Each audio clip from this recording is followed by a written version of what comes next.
அன்பானவர்களே, Misba mission centre ஊழியத்தின் சார்பாக உங்கள் யாவருக்கும் இனிய புத்தாண்டு வாழ்த்துக்களை நான் தெரியப்படுத்திக் கொள்கிறேன். அன்பானவர்களே, இந்த புதிய ஆண்டு எப்படி இருக்கிறது என்பதை குறித்து நிறைய காரியங்களை நீங்கள் நானும் கேட்டுக்கொண்டிருப்போம். ஒன்றை நாம் மனதில் பதித்துக் கொள்வோம். யாத்ராத்தின் புஸ்தகம் 3ஆம் அதிகாரம் 14ஆம் வசனம் இப்படியாய் சொல்லுகிறது, என் ஆண்டவர் இருக்கிறவராகவே இருக்கிறேன். அல்லேலூயா.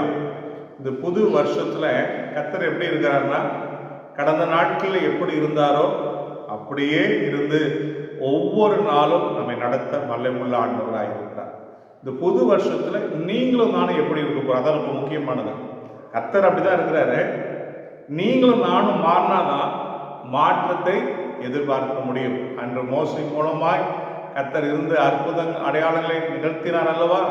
அதே மாதிரி இந்த காலகட்டத்திலும் கர்த்தர் செய்ய வல்லவராக இருக்கிறார். அப்படின்னா நீங்களும் நான் என்ன பண்ணணும்? மோசே தேவனுடைய வார்த்தையில் எப்படி தேவனிடத்திலிருந்து கேட்டு பெற்றுக்கொண்டானோ அதே போல உங்கள் வாழ்க்கையிலும் தேவனுடைய வார்த்தைகளை கேட்டு பெற்றுக்கொள்ளணும். பெற்றுக்கொண்டு அதன்படி நடக்கும் பொழுது உங்கள் வாழ்க்கை இந்த வருஷத்துல புதிய அத்தியாயத்தை, புதிய சரித்திரத்தை படைக்கும் என்று சொல்லி நான் வாழ்த்துகிறேன். God bless you.